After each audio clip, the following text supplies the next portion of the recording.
welcome ছাত্ৰ-ছাত্ৰীসকল এতিয়া গাউছৰ সূত্ৰৰ যেটো দ্বিতীয়টো প্ৰয়োগ এটো ভিডিওত আমি জানিবলৈ চেষ্টা কৰিম অসীম কালিৰ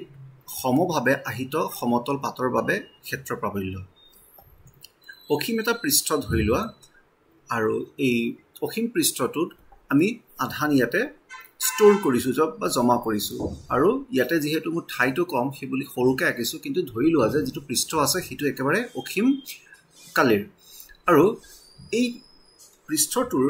পৰা ধৰি লোৱা r দূৰত্বত এটা বিন্দু আছে পইণ্ট p এই পইণ্ট p এ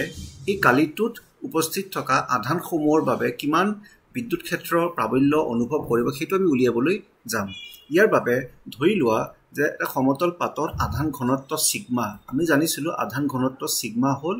কিমান চাৰ্জ আছে তাতে কিমান আধান আছে আৰু তাৰ কালি কিমান যদি এনেকুৱা হয় তেতিয়া এই নিৰ্দিষ্ট এটা কালিত আধানৰ মানটো হ'ব q = সিগমা a এটো আমি পিছৰ ফালে প্ৰয়োগ কৰিম এটা a কালিৰ বৃত্ত ভূমি ৰাখি আমি a কালি বুলি লব পাৰো s কালি লব পাৰো ইয়াত আমি s বুলি ধৰি লৈছো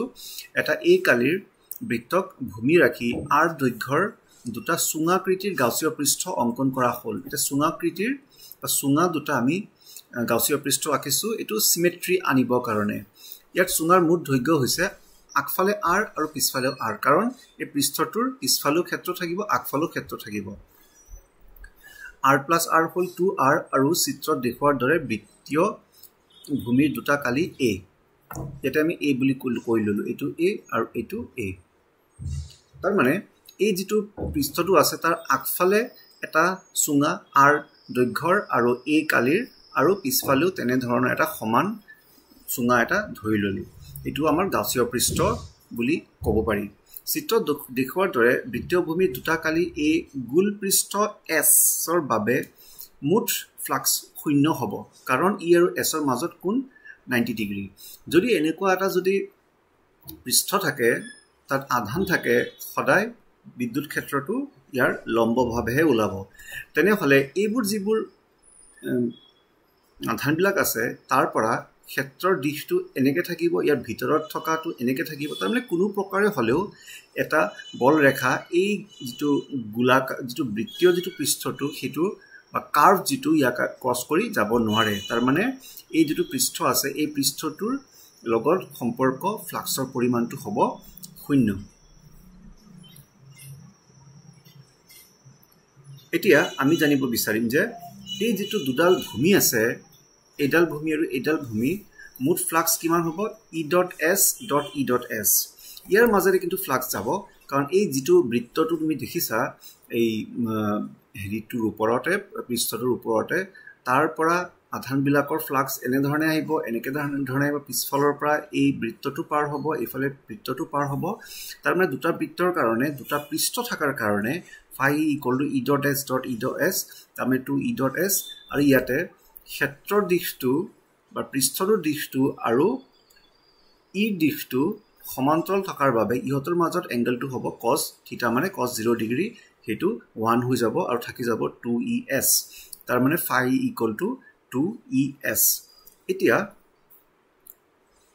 আমি গাউছৰ সূত্ৰৰ পৰা আগৰৰ পৰা পাইছো যে phi = q/epsilon0 q মানে sigma s by epsilon naught sigma = q/s তাৰ মানে q = sigma s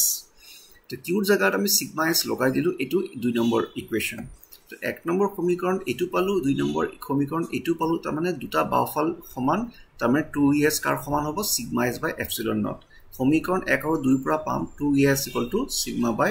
epsilon0 দুই ফালৰ পৰা s কটা যাব থাকি যাব e = sigma by 2 epsilon0 এই যেটো এটা পৃষ্ঠ এটা সমতল এই সমতলটোৰ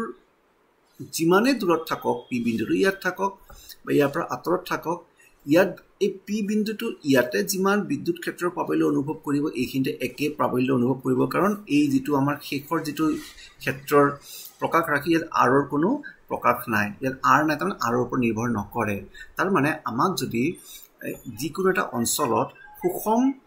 বিদ্যুৎ ক্ষেত্ৰ লাগে তেতিয়া হলে আমি কি কৰিম এনে ধৰণৰ এটা বিদ্যুৎ ক্ষেত্ৰৰ উৎস প্ৰয়োগ কৰিব পাৰিম তাৰমানে এই গোটেই অঞ্চলটোত যদি একে পৰিমাণৰ যদি ই লাগে তেতিয়া হলে এনে ধৰণৰ উৎসৰ পৰা আমি ল'ব পাৰিম এইটোই হেতাৰ তাৎপৰ্য